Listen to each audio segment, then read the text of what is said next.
Dear students, this video on A.G. Cronin's Two Gentlemen of Verona provides you a grand feast on English language.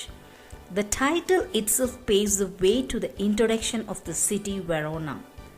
அதாவது பாடத்தோட தலைப்பே நமக்கு Verona என்னும் நகரத்தை அறிமுகப்படுத்துது. Verona நகரத்தை பற்றி தெரிஞ்சுக்கிறதுக்கு முன்னாடி ஏஜி குரோனினை பற்றி தெரிஞ்சுக்கணும்.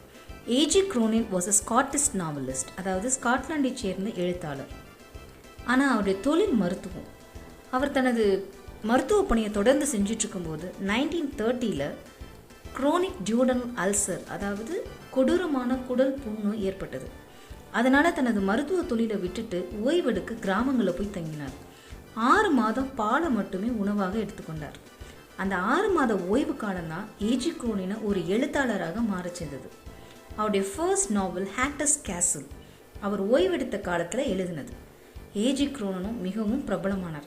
அதன்பின் அவர் தனது மருத்துவ தொழிலை விட்டுட்டு முழு நேர எழுத்தாளராக மாறினார். அதிகமான இடங்களுக்கு பயணம் செய்தார். தனது பயண அனுபவங்களை தனது படைப்புகளில் வெளிப்படுத்தினார். அவருடைய பயணங்களில் ஒன்று தான் ஆல்ப்ஸ் ரீஜியன்.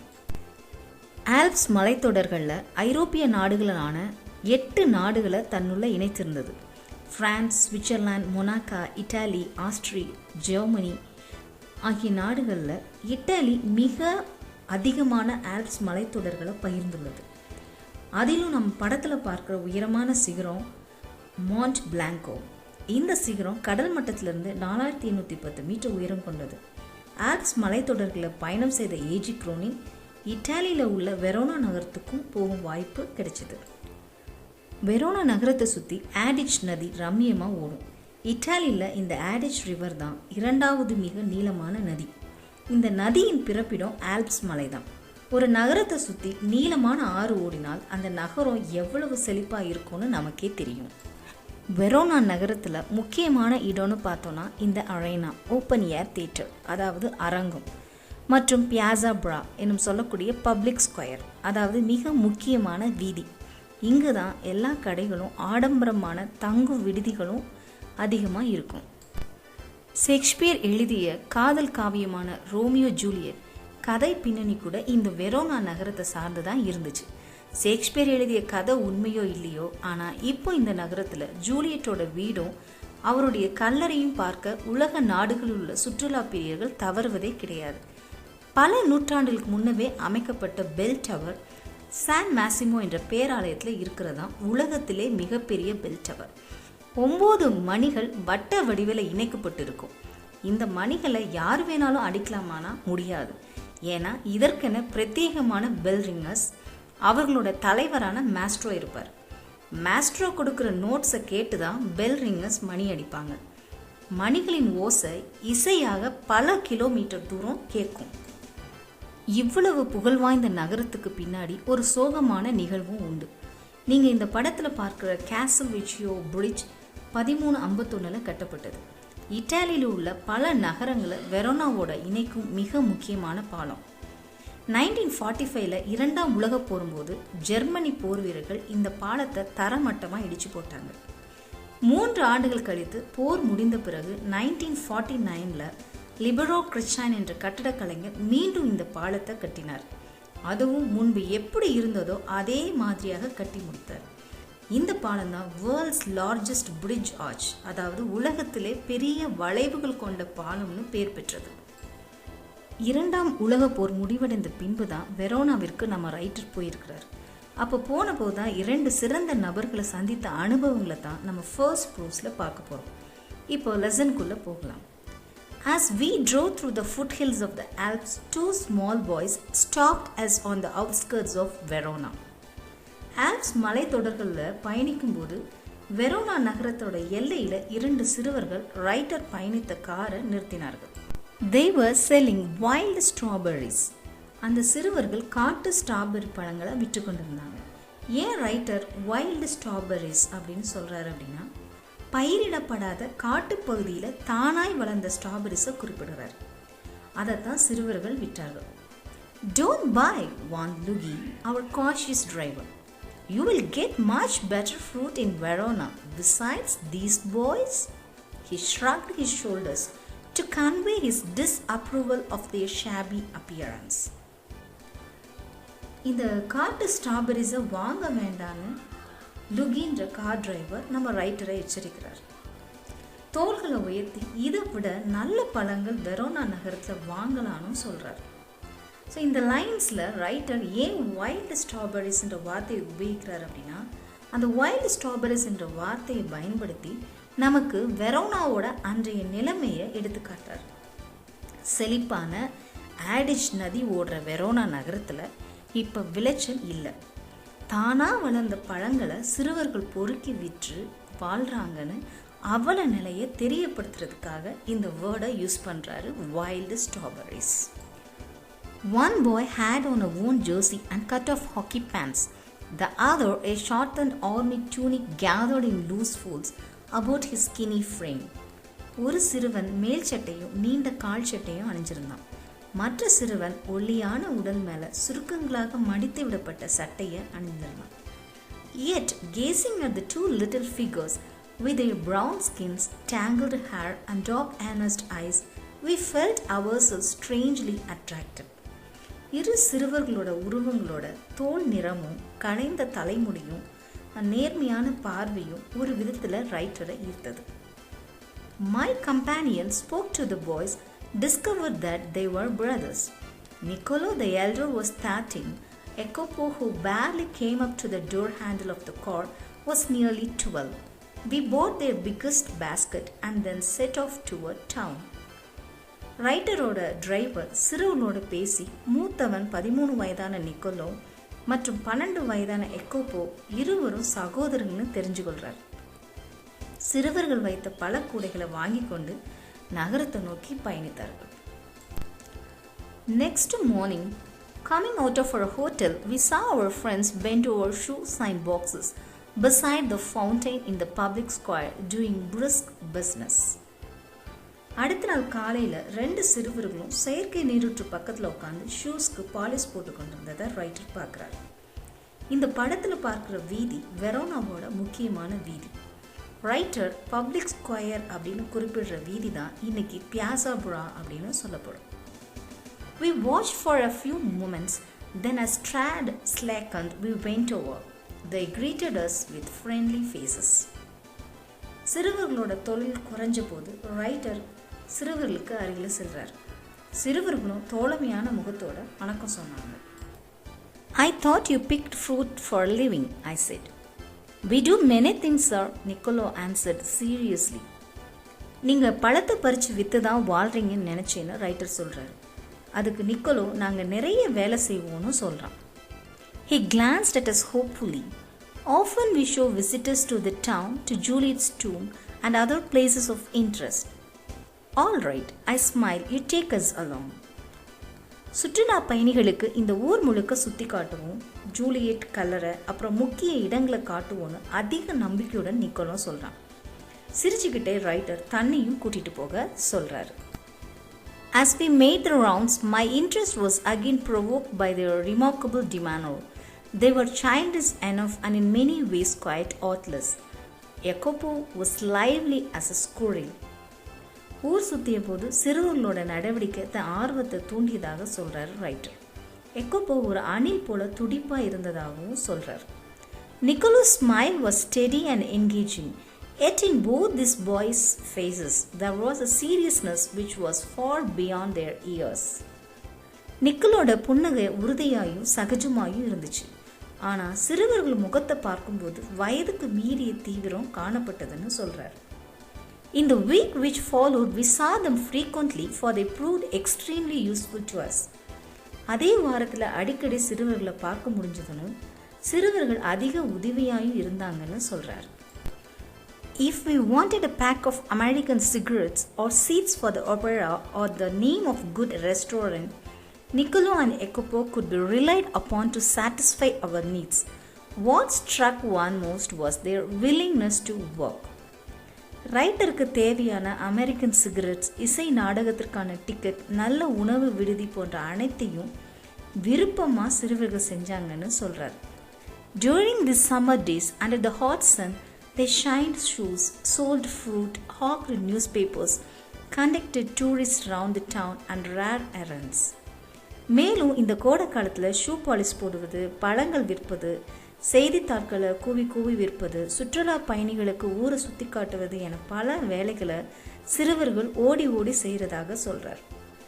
சிறுவர்கள் செய்கிற வேலையை சொல்லும்போது ரைட்டர் நமக்கு வெரோனாவோட மக்கள் நிலைமையையும் அறிவிக்கிறார். அந்த நகரத்தில் விற்கப்படும் பொருட்கள் அனைத்தும் வெளிநாட்டு பொருட்கள்.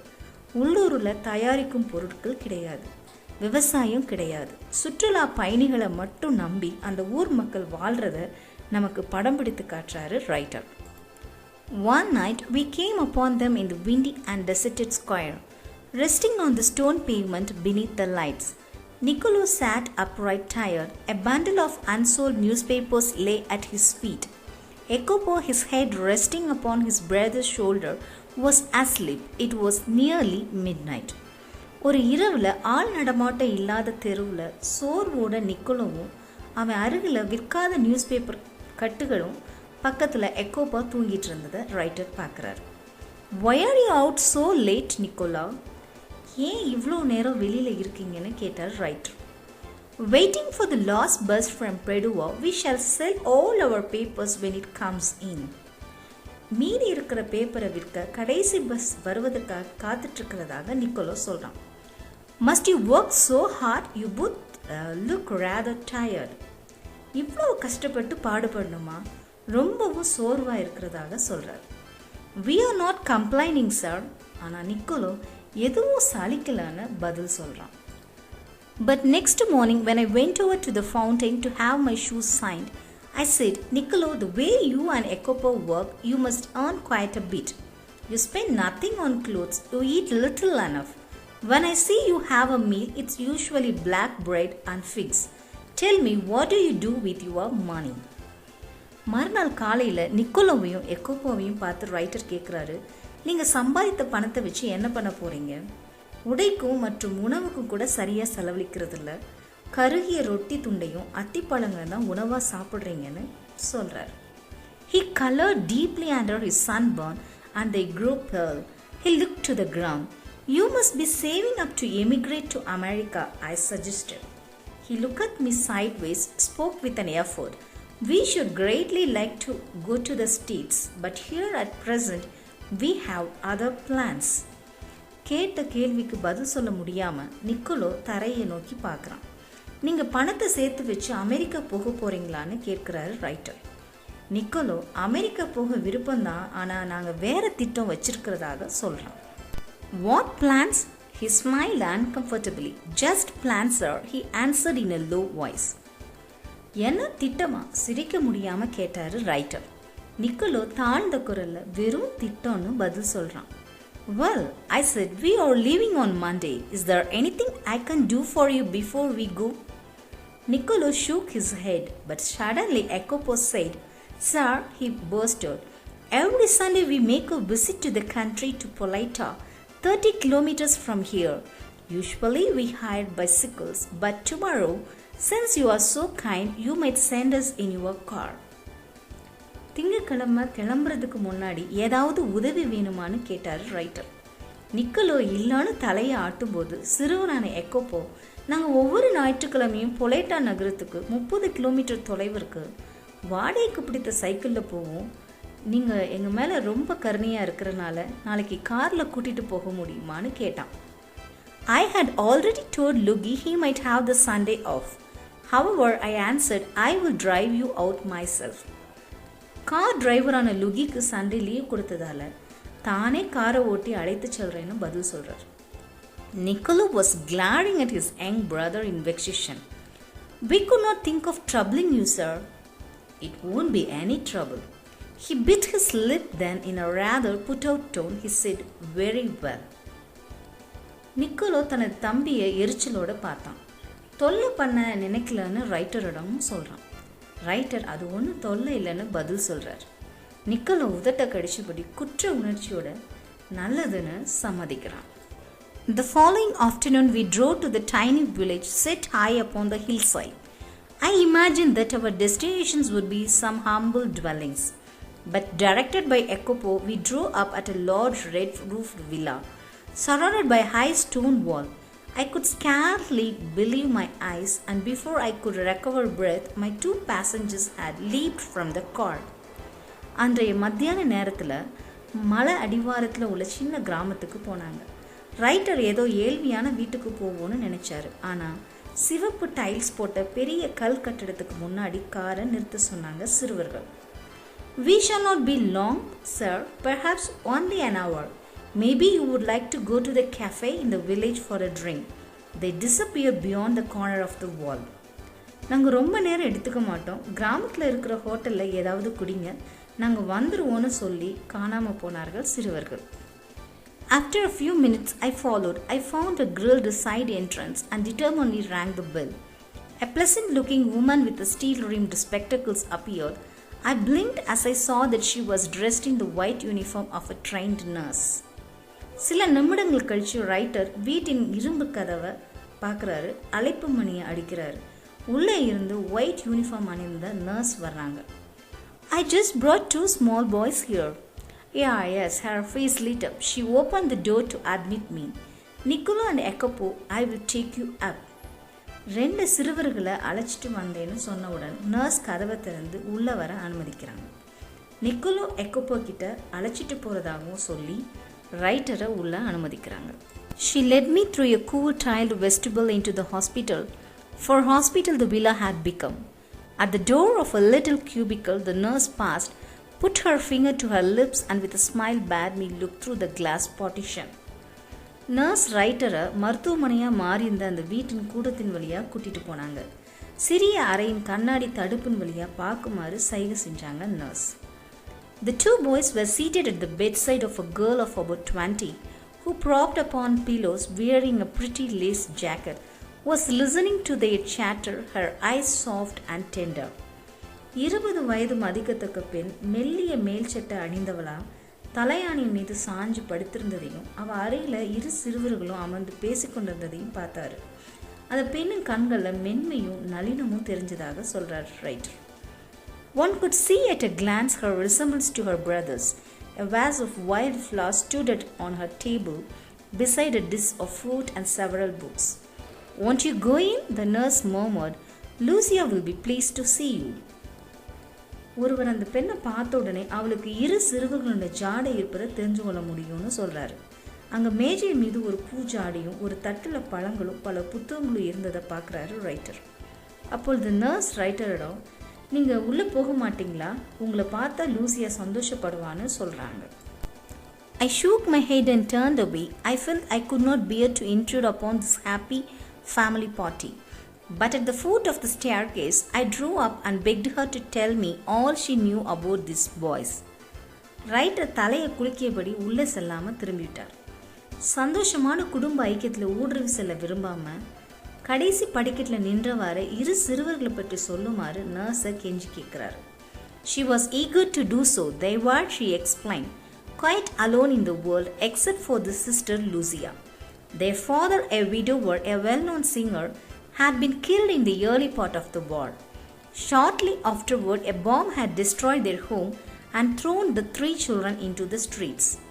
நர்ஸும் இரு சிறுவர்களை பற்றி சொல்ல ஆர்வமாக இருந்தாங்க. லூசியாவை தவிர்த்தால் இரு சிறுவர்களும் உலகில் தனிமையாக இருப்பார்கள். இவருடைய அப்பா மனைவியை இழந்தவர், நல்ல பிரபலமான பாடகரும், போரோட ஆரம்பத்திலே இறந்து போனார். அதன் பின்பு கொண்டு இவர்கள் வீட்டை அழிச்சது. 3 பிள்ளைங்களும் தெருவுக்கு வந்த நிலைமைய சொல்றாங்க. They had always known a comfortable and cultured life. Lucia had herself been training as a singer and they had suffered horribly from near starvation and exposure to the cold winter. ஆனால் எப்போதுமே நல்ல வசதியும் கலாச்சாரமும் நிறைந்த வாழ்க்கையை வாழ்ந்தவர்கள். Lucia ஒரு பாடகியாவதற்கு முயற்சி எடுத்துக்கொண்டு வந்தான்ற விஷயத்த சொல்கிறாங்க. கடுமையான குளிராலும் பட்டினியாலும் அவதிப்பட்டு வந்தாங்கன்னு சிறுவர்களோட நிலைமையை சொல்கிறாங்க nurse. For months they had barely kept themselves alive in a sort of shelter they built with their own hands amidst the rubble. சில மாதங்களுக்கு சேதமடைந்த வீட்டை தங்கள் கைகளால் சரி செய்து அங்கேயே வசித்தாங்கன்ற விஷயத்தை சொல்கிறாங்க nurse. Then for 3 years the Germans ruled the city. The boys grew to hate the Germans. When the resistance movement began secretly to form, they were among the first to join. 3 ஆண்டுகள் Germans தான் Verona நகரத்தை ஆளுகை செஞ்சதையும் சிறுவர்கள் வளரும் போதே ஜெர்மனியர்களை வெறுத்தனர். ரகசியமாக ஜெர்மனுக்கு எதிரான இயக்கத்தை தொடங்கிய போது முதலாவதாக இந்த சிறுவர்கள் தான் சேர்ந்தாங்க அப்படின்னு அந்த இயக்கத்தில் சேர்ந்ததாயும் சொல்கிறாங்க nurse. When the war was over and we had peace at last, they came back to their beloved sister and they found her suffering from tuberculosis of the spine. போர் முடிஞ்சு சமாதான நிலவிய போது தன் சகோதரியிடம் வந்தாங்க சிறுவர்கள். காச நோய் அவளது முதுகெலும்பை பாதித்து வியாதிப்பட்டு தான் காண முடிஞ்சது. சிறுவர்களாக இருந்தாலும் ஜெர்மனிக்கு எதிரான இயக்கத்தில் சேர்ந்த நிலையை அறிவிக்கும் போது ரைட்டர் 3 ஆண்டின் போரின் தாக்கத்தையும் நமக்கு வெளிப்படுத்தியிருக்கிறாரு இந்த வரிகளில். She paused, took a quick breath. Did they give up? I don't have to answer that question. They brought her here, persuaded us to take her into the hospital. In the 12 months she has been our patient, she has made good progress. There is every hope that one day she will walk and sing again. சிறிது நேரம் பேச்சை நிறுத்திய போது அவங்க முயற்சியை விட்டுட்டாங்களா என்ற கேள்விக்கும் பதில் சொல்ல வேண்டியதில்லைன்னு சொல்கிறாங்க நர்ஸ். லூசியாவை இங்கே கொண்டு வந்து மருத்துவமனையில் சேர்க்க சொல்லி வற்புறுத்தினாங்க. இந்த 12 மாதங்களும் எங்களோட நோயாளியாக இருந்திருக்கா லூசியா. இப்போ அவள் உடம்பு நல்லா முன்னேறிட்டுருக்கு. ஒரு நாள் அவள் எழுந்து மறுபடியும் பாடுவான்னு நம்பிக்கையாக சொன்னாங்க nurse. Of course, everything is so difficult now. Food so scarce and dear, we could not keep going unless we charged a fee. But every week, Lucia's brothers have made their payment. She added simply, I do not know what they do. I do not ask. Work is scarce in Verona, but whatever it is, I know they do it well. Yes, I agree. They couldn't do it better. சொல்லப்போனால் இங்கே எல்லாமே கஷ்டம்தான். உணவு தட்டுப்பாடு, பணம் வாங்காமல் மருத்துவமனையை நடத்த முடியாது. ஆனால் லூசியாவின் தம்பிகள் வாரம் வாரம் பணத்தை கட்டிடுவாங்க. என்ன வேலை செய்கிறாங்கன்னு தெரியாது. ஏன்னா வெரோனால வேலையே கிடையாது. ஆனால் எல்லா வேலையும் நானும் இருவரும் சரியாக செய்வாங்கன்னு வெரோனாவின் நிலையையும் சிறுவர்களுடைய உழைப்பையும் வியந்து சொன்னாங்க நர்ஸ். ரைட்டரும் அதை ஆமோதித்தார். இதை விட இன்னும் நல்ல வேலை செய்ய முடியாதுன்னு ரைட்டர் சொல்கிறார். I waited outside until the boys rejoined me and then drove them back to the city. They sat beside me, not speaking. For my part, I did not say a word. I knew they would prefer to feel that they had safely kept their secret. Yet their devotion had touched me deeply. இரு சிறுவர்களும் வெளியே வரும் வர காத்திருந்தார் writer. பின்பு நகரத்திற்கு மீண்டும் அழைத்து வந்தார். சிறுவர்களும் எதுவும் பேசலை, ரைட்டரும் எதுவும் சொல்லலை. சிறுவர்களின் ரகசியத்தை ரைட்டரும் வெளிப்படுத்தலை. ஆனால் அவங்களோட அர்ப்பணிப்பு ரைட்டரை ரொம்பவே பாதிச்சிச்சு. War had not broken their spirit. Their selfless action brought a new nobility to human life, gave promise of great hope for human society. போர் சிறுவர்களோட மனநிலையை குலைக்கலை. சுயநலமற்ற அவர்களோட செயல் மனித குலத்துக்கு பெரிய நம்பிக்கையை கொடுத்துச்சுன்னு ரைட்டர் தன்னோட எழுத்துக்களை நிறைவு செய்கிறார். சுயநலமற்ற செயலும் நம்பிக்கையும் வெரோனா மக்கள் மத்தியில் இருந்ததால தான் 2ஆம் உலக போரால் சிதைக்கப்பட்ட வெரோனா நகரத்தை புதிய பொலிவுடன் மக்கள் மீட்டிருக்காங்க. யுனெஸ்கோவோட வேர்ல்டு ஹெரிட்டேஜ் சைட், அதாவது உலக பாரம்பரிய தளத்திற்கான அங்கீகாரத்தை வெரோனா நகரம் பெற்றது மிகையல்ல. 2 gentlemen, நிக்கோலோ அண்ட் எக்கோப்போ, வெரோனா நகரத்துக்கு மட்டுமல்ல உலக மக்களுக்கே பெரிய நம்பிக்கையை கொடுத்துருக்காங்கன்னு தான் சொல்லணும். ரியல் 2 gentlemen ஆஃப் வெரோனாவை உலகிற்கு அழகாக எடுத்து சொல்லியிருக்கிறாரு ஏஜி குரோனின். தேங்க்யூ.